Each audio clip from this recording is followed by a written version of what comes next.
সীতাপুর নামে এক গ্রাম ছিল। সেই গ্রামে এক লোভী ব্রাহ্মণ বাস করত। তার কাছে অনেক ধন সম্পদ ছিল, কিন্তু সে আরও বেশি ধন সম্পদ চাইত। সে কখনো কোনো কিছু কাউকে দান করত না, পরিবর্তে লোকের সঙ্গে ধার নিত।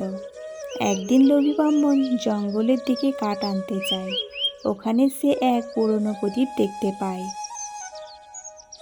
আরে, ওইখানে কি যেন একটা চকচক করছে। যাই তো কাছে গিয়ে দেখি। এই বলে ব্রাহ্মণটি যেমনি সেই প্রদীপটির কাছে গিয়ে তাকে স্পর্শ করে, তেমনি সেই প্রদীপের ভেতর থেকে এক জিন বাইরে বেরিয়ে আসে আর ব্রাহ্মণটিকে বলে, আমি তোমার 3টে ইচ্ছে পূর্ণ করব, তাই তুমি তোমার ইচ্ছেগুলো আমাকে বলো। এটি শুনে লোভী ব্রাহ্মণ খুব খুশি হয়ে যায় আর মনে মনে ভাবে, এবার আমি গ্রামের সব থেকে বড় ধনী ব্যক্তি হয়ে যাব।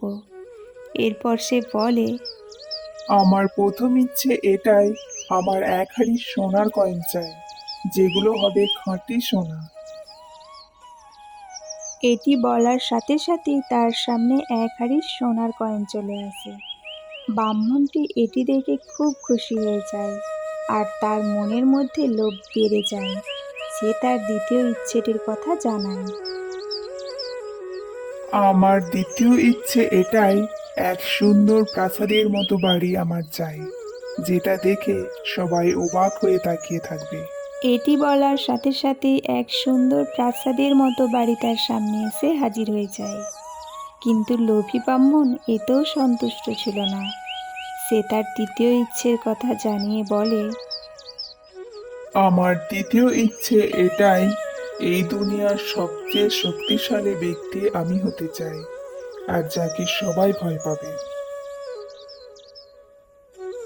এটি বলার সাথে সাথে ব্রাহ্মণটি এক ছোট্ট ইঁদুরে পরিণত হয়ে যায় আর সে ভীষণ ভয় পেয়ে যায় আর বলে, এটা কি হলো? আমি ইঁদুরে কেন পরিণত হয়ে গেলাম? আমাকে পুনরায় মানুষ করে দাও।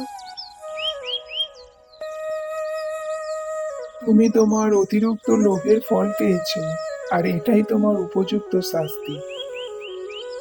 এই কথা বলার পর জিনটি ওখান থেকে অদৃশ্য হয়ে চলে যায় আর ব্রাহ্মণটি ইঁদুর হয়েই থেকে যায়। ব্রাহ্মণ তার নিজের ভুল বুঝতে পারে, কিন্তু তখন অনেক দেরি হয়ে যায়। এর জন্যই বলে, বেশি লোভ করতে নেই।